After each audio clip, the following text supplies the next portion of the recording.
और चलिए आलमी खबरों में तफसील से आगे बढ़ते हैं और सबसे पहले बात ईरान पर नाफिज किए गए अमेरिका के तमाम जो पाबंदियां हैं उसकी। दरअसल अमेरिकी सदर डोनाल्ड ट्रंप ने यह कहा है कि वो ईरान के साथ एक नए तिजारती समझौते के लिए अब तैयार हैं, लेकिन ईरान पर 5 नवंबर से शुरू हो रही सख्त पाबंदी जारी रहेगी।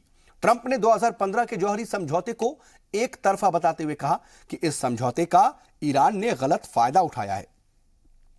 अमेरिकी सदर ने कहा कि वो ईरान के साथ नया समझौता करने के लिए तैयार हैं, जो कि हमेशा के लिए जौहरी हथियार का उसका रास्ता रोक देगा और उसकी गैर कानूनी हरकतों पर लगाम लगाएगा।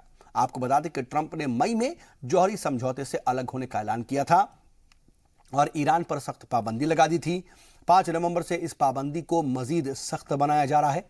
इसके तहत ईरान के तेल की सप्लाई, नेवी जहाजरानी और ईरान के बैंकिंग सिस्टम को निशाना बनाया जाएगा। As you know, sanctions are starting on Iran, and Iran is taking a very big hit. The country is not the same country as when I started almost 2 years ago. Iran is a much different country since I terminated that deal. That was one of the most ridiculous deals ever made by any country at any time, the Iran nuclear deal. But sanctions very much are elevated as of when, next week. इधर Iran पर सख्त पाबंदी के बावजूद America ने हिंदुस्तान को Iran से कच्चे तेल की खरीद जारी रखने की इजाजत दे दी है। यानी कि एक तरह से ईरान पर जो पाबंदी आयद की जाएगी उससे हिंदुस्तान को बाहर रखा गया है। जराये के मुताबिक अमेरिका ने 8 ममालिक को ईरान से कच्चा तेल खरीदने की इजाजत दी है। इस लिस्ट में हिंदुस्तान के अलावा साउथ कोरिया और जापान शामिल है। वाज़ेह है कि ईरान के कच्चे तेल के ज्यादातर बड़े खरीदार एशिया से हैं। ये सभी मुल्क चाहते हैं कि बैन के बावजूद अमेरिका उन्हें ईरान से कच्चा तेल खरीदने की इजाजत दे, लेकिन अमेरिकी वजीर खारजा माइक पोम्पियो ने कहा कि कुछ शर्तों के साथ इन ममालिक को ईरान से तेल खरीदने की इजाजत दी गई है। भारत चीन के बाद ईरान के तेल का दूसरा सबसे बड़ा खरीदार है। अमेरिकी पाबंदी की पादाश में मोदी हुकूमत ने कहा था कि वो ईरान से अपनी जरूरतों के हिसाब से तेल खरीदते रहेंगे। We expect to issue some temporary allotments to 8 jurisdictions, but only because they have demonstrated significant reductions in their crude oil and cooperation on many other fronts, and have made important moves towards getting to zero crude oil importation. These negotiations are still ongoing. और हमारे साथ इस मौजू पर तफसील से बात करने के लिए मिडिल ईस्ट के एक्सपर्ट शौकत भारती साहब फोन लाइन के जरिए जुड़ चुके हैं। शौकत सर, बहुत इस्तकबाल आपका जी सलाम पर। सर, 5 नवंबर से ईरान पर अमेरिकी पाबंदी लागू हो जाएगी, कितना असर पड़ेगा ईरान पर? क्या तेहरान हुकूमत इस मुकम्मल पाबंदी को झेल पाएगी? देखिए, ऐसा है कि ईरान को इस बात का पता था कि ये होना है, और ये दुनिया ने देख लिया कि एक तरफ सारी दुनिया है और जो ईरान के साथ खड़ी है, और एक तरफ सिवाय सऊदी अरेबिया और इसराइल के कोई और अमेरिका के साथ नहीं खड़ा हुआ है। और इस सैंक्शन से कोई फर्क पड़ेगा नहीं, क्योंकि देखिए रशिया ने तो इनसे बहुत पहले से ही डॉलर में डील खत्म कर रखी है, और अभी इतना प्रेशर बिल्टअप होगा दूसरे कंट्रीज का अमेरिका के ऊपर कि भाई इस सैंक्शन को हटाओ, क्योंकि दूसरे लोगों को ज्यादा परेशानी होगी। और ईरान के लिए सबसे बड़ी बात ये हुई कि इराक की जब दुश्मनी खत्म हो गई तो ईरान का बहुत बड़ा बिजनेस जो है वो इराक के साथ खुल गया है। और आप देख रहे हैं कि इतना बड़ा कारोबार ईरान और इराक के बीच में हो रहा है कि जहां ट्रांसपोर्ट का भी ज्यादा खर्च नहीं है, और 4-4 करोड़ लोग जो हैं वो सिर्फ वो चेहलम में जा रहे हैं वहां के ऊपर करबला में ज़ियारत के लिए। तो ये लोग जो जा रहे हैं, यहाँ पर जो सामान इस्तेमाल हो रहा है वो ईरान का ही इस्तेमाल हो रहा है, क्योंकि ईरान सबसे ज्यादा करीब है। सीरिया में जो सामान जा रहा है वो ईरान का जा रहा है। कतर में अच्छा खासा बिजनेस जो है ईरान का बढ़ चुका है। ठीक है, तो ईरान को और ईरान के साथ सिंपैथी भी लोगों की बढ़ रही है। दूसरी छोटी छोटी जो कंपनियां हैं वो उनके साथ काम करने की बहुत ज्यादा फर्क नहीं पड़ेगा। लेकिन सर, ट्रंप एक तरफ पाबंदी लगा रहे हैं, दूसरी तरफ ये कह रहे हैं कि वो ईरान के साथ नए समझौते के लिए तैयार हैं। इस ऑफर का मतलब क्या है? ईरान आखिर ट्रंप से बात करना क्यों नहीं चाहता? देखिए, वो ये चाह रहे हैं कि हम इनको दबाकर अपने जैसा कर लें, लेकिन वो ईरान है, वो इनकी बात नहीं सुनेगा।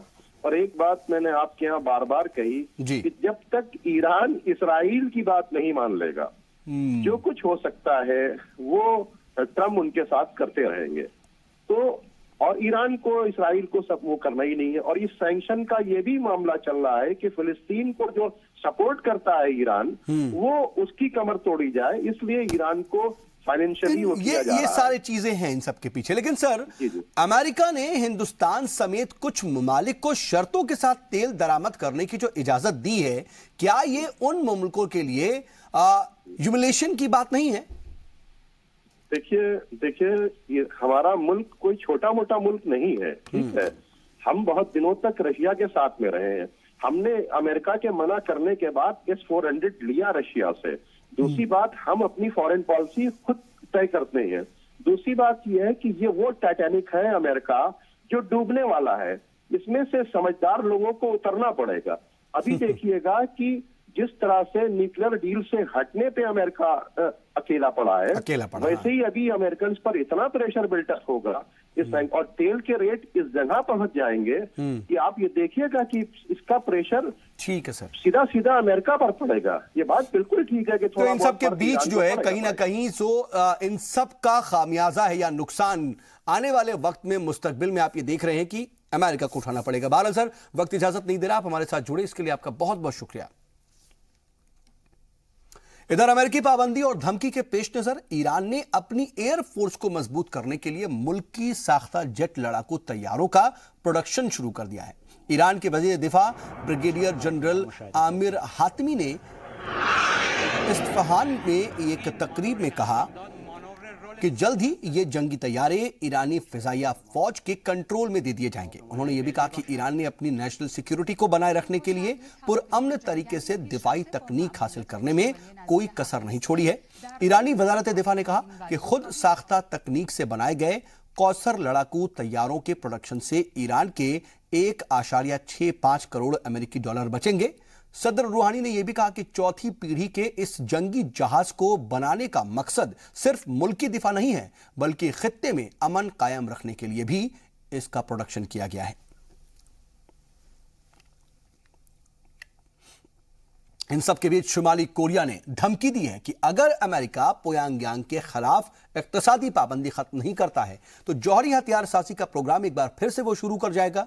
और शुमाली कोरिया वजारत खारजा का यह बयान ऐसे वक्त में सामने आया जब अमेरिका और जनूबी कोरिया हुकूमतों ने शुमाली कोरिया पर पाबंदियों के जरिए दबाव बरकरार रखने पर इत्तेफाक किया है। लगातार अमेरिकी दबाव से प्योंगयांग और वॉशिंगटन के बीच कशीदगी एक बार फिर से बढ़ी है। शुमाली कोरिया ने यह वाज़ेह किया है कि अगर अमेरिका जल्द ही अपने मौक़िफ़ में तब्दीली नहीं करता तो वो जौहरी कुव्वत में इजाफा कर सकता है। बयान से लगता है कि नॉर्थ कोरिया ने अपने अमेरिका के साथ चल रही बातचीत को खत्म करने की लगभग धमकी दे डाली है। दूसरी जानिब अमेरिकी वजीर खारजा माइक पोम्पियो ने शुमाली कोरिया सिफारतकार से अगले हफ्ते मुलाकात का इशारा दिया है। अमेरिकी सदर डोनाल्ड ट्रंप गैर कानूनी तारकीन वतन को लेकर के दिए गए अपने बयान से इन सब के बीच पलट गए हैं। जहां व्हाइट हाउस में सहाफियों से बात करते हुए उन्होंने कहा कि मुल्क में गैर कानूनी इमिग्रेशन को रोकने के लिए तैनात फौजी उन पर गोली नहीं चलाएंगे। हालांकि अगर पनाहगुज़ीन फौज पर पथराव करते हैं तो उन्हें गिरफ्तार करने से सिक्योरिटी अफवाज पीछे नहीं हटेंगे। ट्रंप ने एक दिन पहले ही कहा था कि अगर लोग सरहद पर तैनात फौजियों पर पथराव करते हैं तो मैक्सिको सरहद पर तैनात फौज भीड़ पर गोलियां चला सकती है। उनके इस बयान का डेमोक्रेटिक पार्टी और इंसानी हुकूक की तंजीमों ने भी सख्त तनकीद की थी। आपको बता दें कि लैटिन अमेरिका के अल साल्वाडोर, होंडुरास और ग्वाटेमाला से करीब 5000 से ज्यादा लोगों का काफिला मैक्सिको होते हुए अमेरिका की तरफ बढ़ रहा है। लगातार ये लोग अमेरिका में पनाह चाहते हैं। ट्रंप ने इन्हें रोकने के लिए ही अमेरिका और मैक्सिको सरहद पर 5000 से ज्यादा फौज तैनात की है। No, they won't have to fire. What I don't want is I don't want these people throwing rocks. It's turned out, in fact, it was just announced by Homeland Security, you have in just certain areas over 300 people that they know are trouble. What they did to the Mexican military is a disgrace. They hit them with rocks. Some were very seriously injured, and they were throwing rocks in their face. They do that with us, they're going to be arrested. There's going to be problems. I didn't say shoot. I didn't say shoot. But they do that with us. They're going to be arrested for a long time. सऊदी अरब के सहाफी Jamal Khashoggi के कत्ल मामले में तुर्की ने एक सख्त बयान दिया है। अब तुर्की के सदर तैयब अर्दगान ने यह कहा है कि खशोगी के मारने को लेकर के जो हुक्म था वो सऊदी हुकूमत के आला लोगों की तरफ से आया था। उन्होंने मजीद ये भी कहा कि इस कत्ल के पीछे आखिर किसका हाथ है, इसकी जिम्मेदारी अब बैनुल अक़वामी कम्युनिटी को लेनी होगी। सदर तैयब ने ये बातें वॉशिंगटन पोस्ट में लिखे एक आर्टिकल के जरिए कही। एर्दोगान ने यह कहा कि उन्हें इस बात पर यकीन नहीं है कि 2 अक्टूबर को सऊदी काउंसिल खाने के अंदर खशोगी को मारने का हुक्म सऊदी अरब के शाह सलमान ने दिया होगा, लेकिन एर्दोगान ने कहा कि सऊदी अरब बहुत कुछ छिपाने की कोशिश कर रहा है। इससे कबल तुर्की के सदर के सलाहकार ने यह दावा किया था कि इस्तांबुल में वाक़े सऊदी काउंसिल खाने में कत्ल के बाद जमाल खशोगी की लाश को तेजाब में गला दिया गया।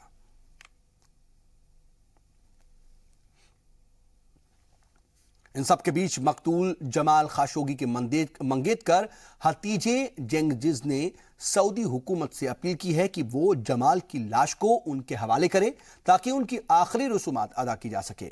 एक वीडियो कॉन्फ्रेंसिंग के जरिए हतीजे ने यह कहा कि अमेरिकी सदर और बैनुल अक़वामी बरादरी को सऊदी अरब पर दबाव डालना चाहिए ताकि वो जमाल के बाक़ियात को उनके अहल खाना के हवाले करे। हतीजे ने यह कहा कि जमाल कत्ल केस में मुलव्विस उन 15 लोगों को भी सऊदी तुर्की के हवाले करे ताकि उन पर मुकदमा चलाया जा सके। वाज़ेह रहे कि खशोगी 2 अक्टूबर को अपनी शादी के लिए ही जरूरी कागजात हासिल करने के लिए इस्तांबुल में सऊदी अरब के काउंसिल खाने गए थे और फिर वापस नहीं लौटे। बाद में पता चला कि उन्हें काउंसिल खाने के अंदर ही कत्ल कर दिया गया, बाकायदा एक प्री प्लान तरीके से। Jamal was killed in a horrific way, and the people responsible admitted to committing this murder, and we still haven't been able to determine the whereabouts of his corpse. These people are now being held in Saudi Arabia. Turkey has made a request for the extradition of these people. I would like to send this message to Mr. Trump. I would like him to support Turkey's legal efforts in trying to bring light to this situation and to discover the whereabouts of his body.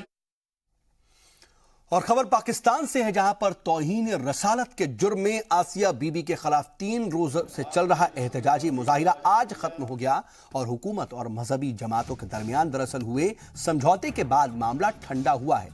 इस मुआहदे के तहत आसिया बीबी को पाकिस्तान छोड़ने की इजाजत उस वक्त तक नहीं होगी जब तक सुप्रीम कोर्ट नजरसानी की अपील की समाअत मुकम्मल नहीं करती। इस डील के बाद सूबाई हुकूमत ने खड़ी रुकावटें हटानी शुरू कर दी हैं। मुजाहरा शुरू करने वाली जमात तहरीक लब्बैक ने मुजाहिरीन अपने अपने घरों को चले गए। वाज़ेह है कि 31 अक्टूबर को पाकिस्तान सुप्रीम कोर्ट ने तौहीन रसालत के जुर्म में सजाए मौत पाने वाली मसीही खातून आसिया बीबी को नाकाफी शवादी के बिना पर बरी कर दिया था, जिसके बाद मजहबी जमातों ने एहतजाज शुरू किया था। इधर जमीयत उलमाए इस्लाम के सरबराह मौलाना समीउल्लाह हक ने कि नमाज जनाजा अकोरा खटक के डिग्री कॉलेज में अदा की गई। इसके बाद उन्हें दारुल उलूम हक्कनिया के में सुपुर्द खाक कर दिया गया। मौलाना की नमाज जनाजा में मुल्क भर से सियासी व मजहबी कायदीन और शहरियों की बड़ी तादाद ने शिरकत की। वाज़ेह रहे कि मौलाना समीउल हक को गुज़श्ता रोज रावलपिंडी में उनके घर पर चाकुओं से वार करके कत्ल कर दिया गया था।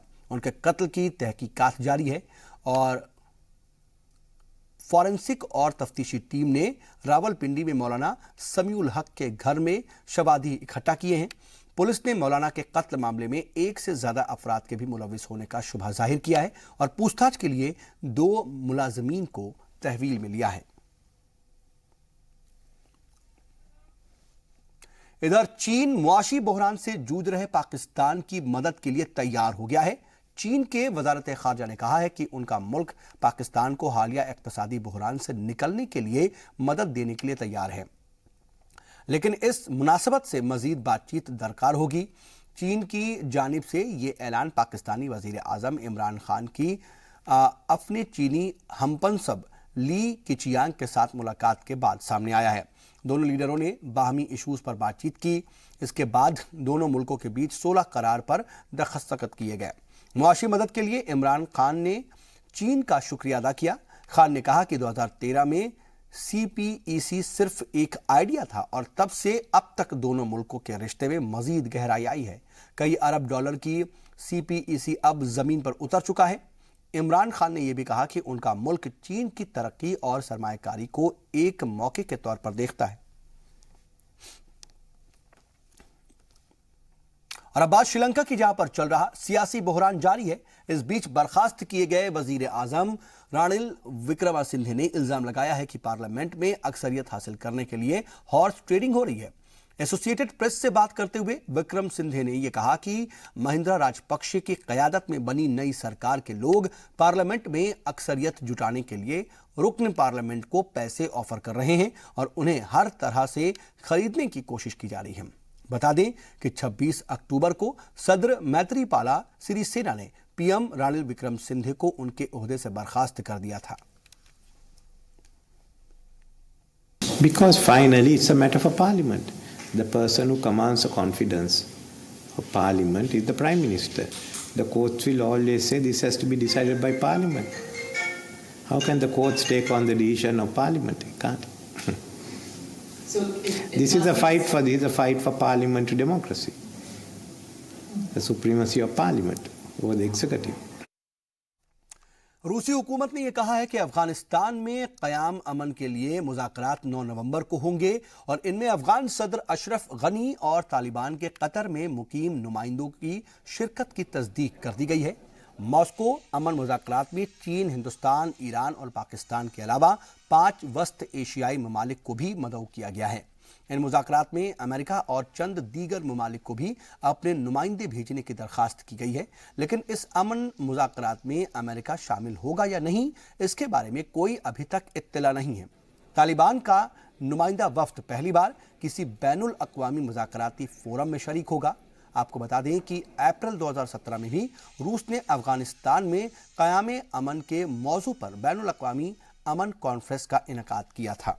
यमन में जारी इंसानी बहरान की पहचान बनी एक बच्ची अमल हुसैन ने 7 साल की उम्र में दम तोड़ दिया। अमल के अहले खाना ने कहा कि जुमे के रोज एक रिफ्यूजी कैंप में उसने आखिरी सांस ली। पिछले हफ्ते ही न्यूयॉर्क टाइम्स में इस बच्ची की तस्वीर छपी जिसमें उसकी पसलियों की हड्डी गिनी जा सकती थी। यमन अरब दुनिया के सबसे गरीब देशों में से एक है। यहाँ 4 साल से अरब इत्तेहाद और हौसी बागियों के दरमियान लड़ाई चल रही है और इस खाना जंगी से सबसे ज्यादा मार आम लोगों पर पड़ रही है। पिछले दिनों अक़वाम मुत्तहिदा के ह्यूमैनिटेरियन चीफ मार्क लोवकॉक ने सलामती काउंसिल को बताया कि खाना जंगी से तबाह यमन बड़े इंसानी बहरान से गुजर रहा है। यहाँ लोगों के खाने पीने की चीजें और अदवियात भी मयसर यहाँ पर नहीं है। यमन एक बड़े सूखे की चपेट में आने की कगार पर भी खड़ा है। इन सब के बीच इस बच्ची ने दम तोड़ दिया। Without urgent action, up to 14 million people, fully half the population, could be at risk in the coming months. To avert imminent catastrophe, several steps are urgently required. First, violence must stop everywhere, with an immediate halt around critical infrastructure and densely populated areas. And I welcome the strong constructive engagement from many member states in recent days, joining their voices to the UN's repeated appeals for a cessation of hostilities and supporting my special envoy's efforts. और world news में आज के लिए बस इतना ही। बने रहिए जी सलाम के साथ।